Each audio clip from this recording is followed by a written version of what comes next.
Assalamualaikum warahmatullahi wabarakatuh. Ketemu lagi dengan saya dalam perkuliahan instalasi routing mikrotik. Ya, jadi kita di sini pada sesi 6 ini kita akan membahas lebih lanjut mengenai protokol routingnya. Semoga kabar kalian masih diberi selalu kesehatan, masih diberi kesempatan untuk melaksanakan perkuliahan secara daring. Jadi hal yang pertama dalam pembahasan protokol routing ini adalah yang perlu kita tahu, protokol ini adalah jaringan telekomunikasi yang memungkinkan antar komputer untuk berkomunikasi, ya. Jadi salah satu rute untuk menyambungkan jaringan antar satu dengan jaringan lainnya, yang kalau kita istilahkan itu adalah menggunakan routing. Saya lihat kemarin juga dari tugas routing yang pertama, terutama routing statis ini masih ada banyak yang kurang sesuai, ya. Ya, entah kendalanya di VMware-nya atau mungkin di jaringan virtualnya, atau memang ada pemahaman yang masih belum bisa berlanjut. Jadi kalau routing ini adalah suatu protokol yang digunakan untuk mendapatkan rute dari suatu jaringan ke jaringan yang lain. Jadi di mana rute yang digunakan ini yang paling dekat. Jadi selain itu routing yang memiliki dua jenis, yaitu statik dan dinamik. Jadi nantinya routing ini bukan hanya satu router saja, nanti bagaimana menggabungkan banyak router gitu ya. Jadi kalau kemarin ini kita mencontohkan bahkan cuma satu router dan hanya dua komputer saja, kita mungkin besok juga mencoba jika digabungkan dengan beberapa PC dan dengan jaringan internet ini seperti apa juga gitu.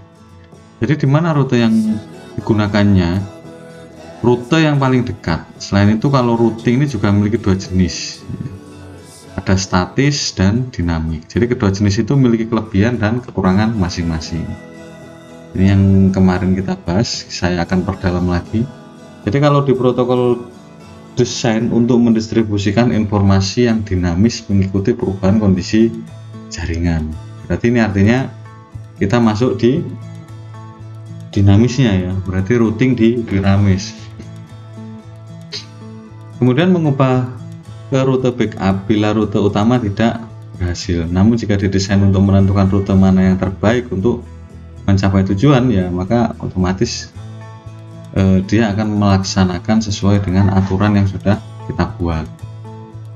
Nah, dari protokol routing ini, kalau dilihat dari cakupannya, ini dibagi menjadi dua kelompok. Yang pertama ini ada interior routing, ya.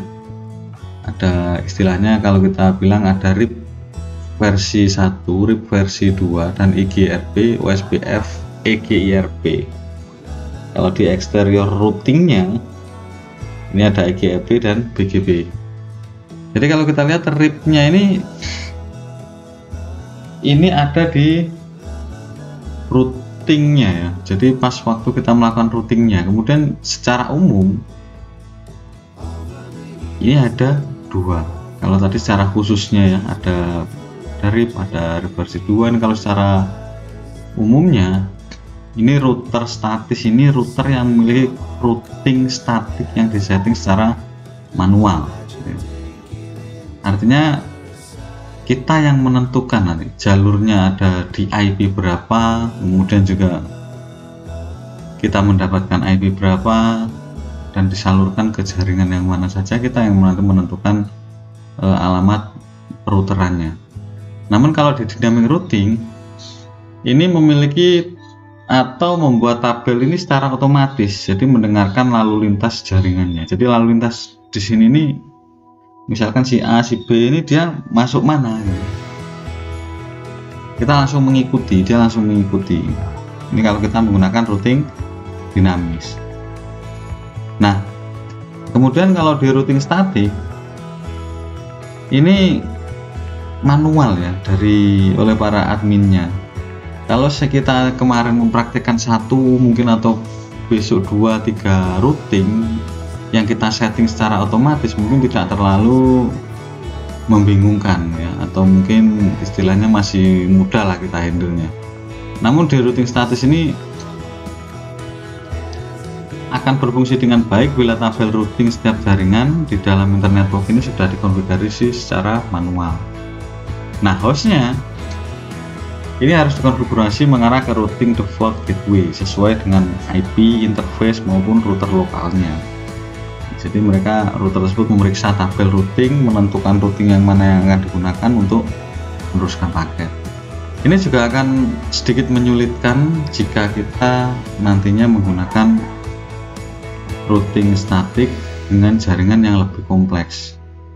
Kenapa lebih menyulitkan? Karena kita harus paham betul, si admin itu harus paham betul mana-mana gambaran dari atau mungkin denah routing yang sudah kita buat ini mengarah kemana saja dan apa saja yang dipecah di mana saja, karena kita menentukan secara manual atau satu-satu. Dan kemudian kalaupun kita ingin menambahkan, kita juga harus tahu ini jalur dari mana gitu. Jadi seperti itu. Kemudian kalau di routing dinamik, router melakukan proses pengisian data routing di tabel secara otomatis dengan mendengarkan lalu lintas jaringan dan juga dengan saling berhubungan antar router lainnya. Jadi routing dinamik ini mempelajari sendiri, dia mengkoreksi sendiri seperti apa alur dari routing dinamik ya. Jadi dia ini nanti menempuhnya kemana, paketnya ini mau diteruskan ke jaringan yang mana, jaringan antara satu dan jaringan lainnya itu seperti apa. Jadi kalau sebagai admin kita tidak menentukan rute yang ditempuh oleh paket, jadi kita hanya menentukan bagaimana cara rute mempelajari paket dan kemudian rute mempelajari sendiri. Jadi rute dinamik ini routing yang berubah sesuai dengan pelajaran yang didapatkan oleh router. Jadi mereka memiliki kecerdasan sendiri. Kemudian kalau kita bandingkan, ini ada routing statik, ada routing dinamik ya. Jadi kalau routing statik ini berfungsi pada protokol, jadi pada ya IP-nya karena protokolnya. Kalau di routing dinamik fungsinya ya hanya pada ruang lingkup inter routing protokolnya. Sedangkan di routing statik tidak membagi informasi routing. Jadi routing itu juga nantinya tabel dibuat dan dihapus secara manual. Jadi kita nge-create tabel, nge-add tabel, kemudian juga nantinya melakukan remove, tidak menggunakan routing protokol. Juga Microsoft mendukung multi home system seperti routernya. Di routing dinamik berfungsinya ini pada inter routing protokolnya. Ya, jadi routing membagi informasi routing secara otomatis. Jadi tabelnya itu juga dibuat dan di remove secara otomatis. Kemudian juga terdapat routing protokol seperti RIP atau OSPF. Ya, jadi ada RIP versi 1, versi 2 tadi. Kemudian juga Microsoft mendukung RIP untuk IP dan IPX atau SPX. Nah, di routing protokol ini menjadi penghubung komunikasi antar router. Jadi routing protokol ini mengizinkan router untuk sharing informasi tentang jaringan dan koneksi antar router. Jadi antara PC jaringan 1 dan jaringan 2 ini kan memiliki informasi yang berbeda. Dia menggunakan jalur IP address seperti apa. Kemudian masing-masing router ini nanti juga akan menangkap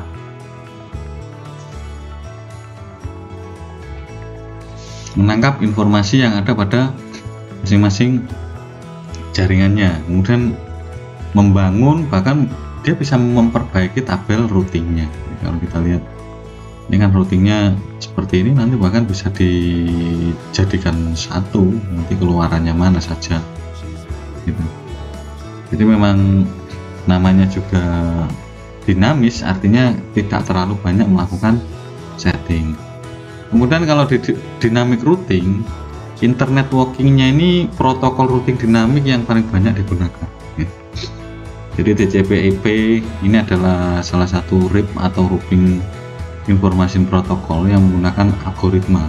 Jadi di RIP ini ada algoritmanya juga dalam melakukan routing. distant vector. Kalau di OSPF Open Short Pathways ya, yang menggunakan algoritma link state. Jadi di TCP/IP router dapat menggunakan protokol routing membentuk routing melalui suatu algoritma. Jadi untuk membentuk routing ini dia menggunakan protokol routing interior ya. Ada yang distant vector, kemudian juga ada yang menggunakan algoritma Cisco distant vector. Ada juga yang menggunakan link state, kemudian juga ada interior Cisco distant vector juga yang advance gitu ya, kalau di RGB. Nah, RIP ini kalau kita lihat, ini adalah root protokol untuk user traffic secara langsung. Jadi root protokol menyediakan informasi yang cukup dalam layar address jaringannya untuk melewatkan paket yang akan diteruskan dari satu host ke host yang lain. Jadi berdasarkan alamatnya. Jadi kalau RIP ini salah satu protokol routing distant yang digunakan untuk ribuan jaringan di dunia ya bahkan ya. Hal ini mungkin karena memang standar dan implementasi yang mudah, namun juga konsumsi daya tinggi dalam memerlukan pelaksanaan routing di protokolnya. Artinya ketika konsumsi daya tinggi berarti otomatis pengaruhnya terhadap routing itu sendiri gitu ya. Jadi pengaruh di routingnya. Ini routing vektor jarak yang dimodifikasi dengan trigger update dan split horizon dengan Poisson reverse untuk meningkatkan kinerjanya. Jadi RIP 1 ini diperlukan supaya host dan routernya ini dapat bertukar informasi dalam menghitung rute dalam suatu jaringan TCP/IP. Jadi informasi yang ditukarkan atau didistribusikan ini ada host, ada network, subnet maupun rute default dari masing-masing jaringannya. Nah, jika di RIP versi 2 ini enhancement dari RIP versi 1 ini hampir sama sebenarnya ya, cuma ditambah dengan beberapa kemampuan baru atau algoritma routing yang sama seperti di RIP versi baru. Jadi bedanya hanya pada format maupun tambahan yang dikirimkan. Ini kalau kita lihat ini hanya ada tag ini untuk rute eksternalnya ya, kemudian ada subnet masknya juga sama, alamat hop dan juga autentifikasi.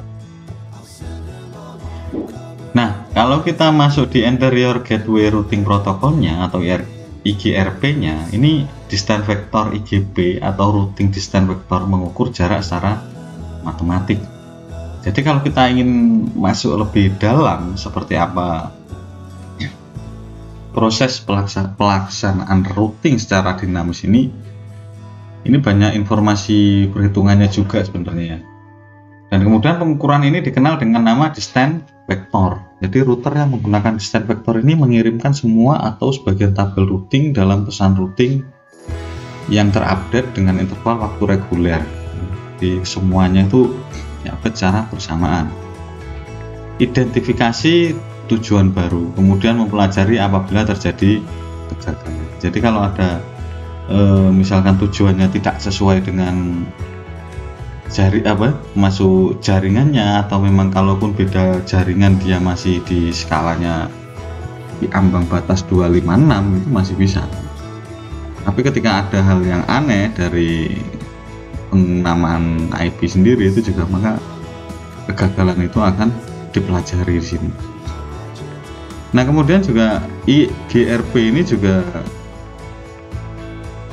vendornya ini milik Cisco ya, jadi mengirimkan update routing setiap interval 90 detik. Jadi setiap 90 detik ini ada suatu kayak pengiriman pesan secara menyeluruh di jaringan tersebut. Kemudian juga di update ini advertise semua jaringan dalam AS. Jadi kunci desain jaringan IGRP ada secara otomatis menangani topologi yang kompleks, kemampuan ke segmen dengan bandwidth dan delay yang berbeda, secara kapabilitas untuk fungsi jaringan yang besar. Jadi sangat cocok sekali kalau jaringannya besar.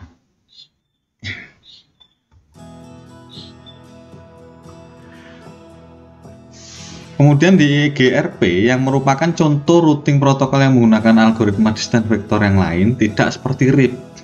Jadi GRP ini routing yang dibuat oleh Cisco, mudah diimplementasikan, kemudian juga lebih kompleks dari RIP ya, dan banyak faktor yang dapat digunakan untuk mencapai jalur terbaik dengan karakteristik sebagai berikut. Ini jadi ada protokol routing distant vectornya, ada yang menggunakan composite metricnya.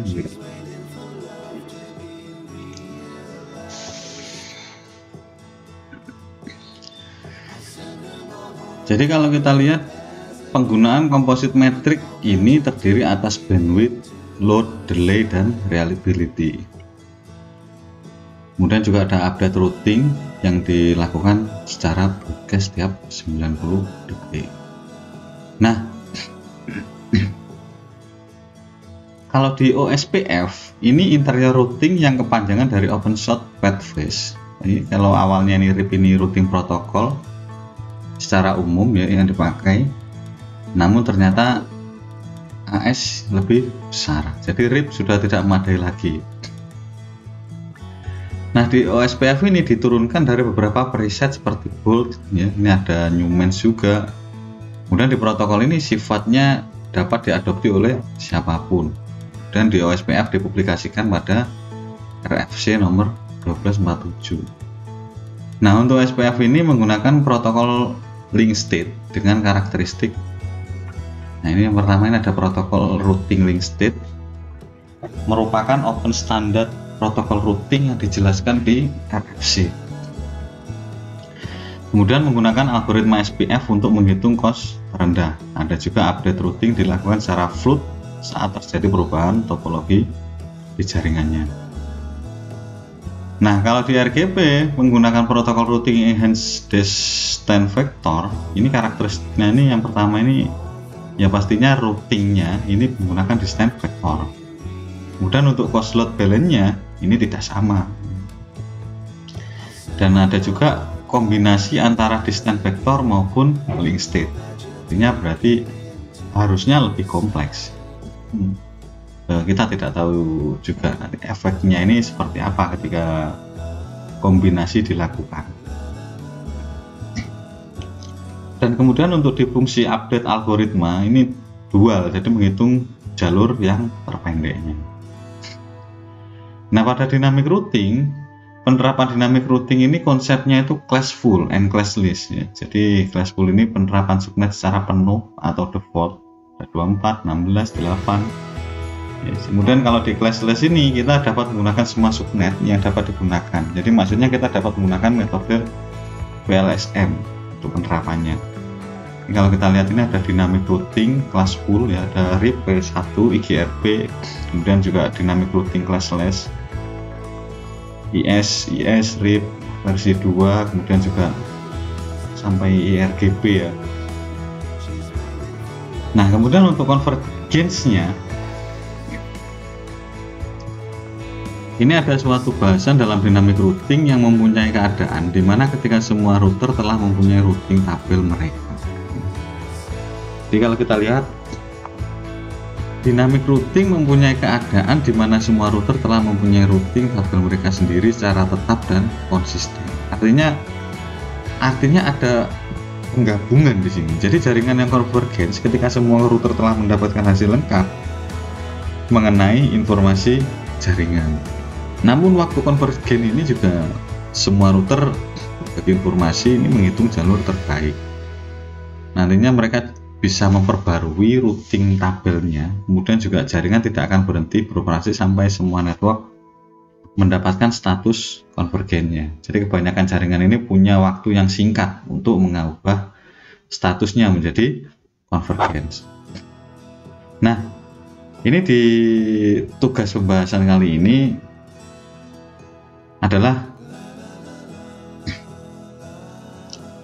bagaimana ya, ini tugasnya ya, tugas di pertemuan 6 ini bagaimana tahapan penggunaan dynamic routing ya.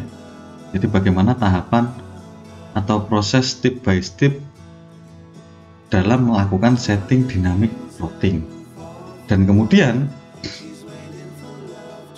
di tahapan dynamic routing ini Anda menggunakan apa? Bisa RIP V2 atau RIP V1 atau mungkin IGRP atau EGRP. Nah, ini seperti apa? Mana yang Anda gunakan? Mungkin Anda bisa nanti menuliskan step by stepnya saja, tidak perlu dipraktekkan dulu ya, coba dipelajari. Ini untuk tugas di pertemuan yang ke-6 gitu ya. Nanti akan ada pengumpulan setelah video ini. Istilahnya ada tempatnya di learning ya untuk tugasnya. Kemudian juga kita masuk lagi di Convergent. Ini nanti menggabungkan sifat kolaborasi dan independen. Jadi artinya selain router membuat informasi routingnya sendiri, namun dia juga bekerja sama dengan router lain untuk menentukan jalur terbaik. Jadi match istilahnya, serta mengantisipasi terhadap perubahan topologi bersama router lain. Jadi untuk pencapaian status convergence secara cepat ini menandakan protokol routing yang lebih baik. Ya, jadi RIP dan IGRP ini jenis convergence yang lambat. Kalau IGRP dan OSPF ini jenis convergence yang cepat. Jadi kita bisa membedakan. Nah, untuk cara membuat tabel routing ini ada sebuah tabel routing ini kita membuat paling tidak minimal harus mengetahui berapa informasi yang nantinya akan kita tulis pada tabel routing kita. Jadi ada informasi misalkan IP address, gateway, netmask, jenis routing yang dilakukan, kemudian juga ada network interface-nya. Jadi seperti tugas tadi, kalau misalkan routing dinamik, ini jenisnya ini yang gimana gitu. Nah, kemudian di network address IP address ini di mana host IP-nya. Kalau di set 0 semua. Kemudian dari sumber mengatakan network address ini merupakan sebuah kode informasi yang digunakan oleh komputer sebagai identifikasi. Dan kalau kita ibaratkan menggunakan informasi alamat rumah ya, seperti kemarin ya IP header ya. Jadi mengirimkan, menerima email melalui layanan hostnya. Kemudian sebuah network address dalam dunia komputer pada dasarnya ini cara kerjanya ini sama dengan alamat rumah. Jadi kalau kita lihat si A ini alamat rumahnya mana, ini kan ada ID-nya, ada networknya. Ini tidak boleh sama. Bahkan untuk jalurnya pun kan tidak boleh sama. Gitu ya. Yang kemarin sementara yang kita praktekkan adalah kalau satu jalur seperti apa statiknya. Kemudian kalau dinamiknya, nah ini tahapannya yang akan menjadi tugas Anda. Nah kalau kita lihat di network address ini merupakan satu set informasi identitas yang unik ya, jadi digunakan untuk menemukan alamat tujuan yang tepat. Jadi semua informasi yang ditransmisikan pada jaringan, entah itu lokal maupun internet, ini membutuhkan network address sebagai identifikasi setiap komputer yang ada di dalamnya. Jadi destinasinya ini ada satu, kemudian destinasi 2 ada di jaringan 2. Jadi artinya dia melakukan redirect sini. Kemudian kalau kita lihat host address routing, ini teknik yang digunakan ketika jaringan terdiri lebih dari satu router yang saling tersambung. Kemudian masing-masing routing tadi langsung terhubung dengan kliennya dengan menggunakan sebuah gateway. Jadi dengan kata lain, di samping melakukan direct connection, kita juga melakukan indirect connection dengan menggunakan host address sebagai gateway-nya, gitu ya. Nah, kalau kita lihat di simulasi host address-nya,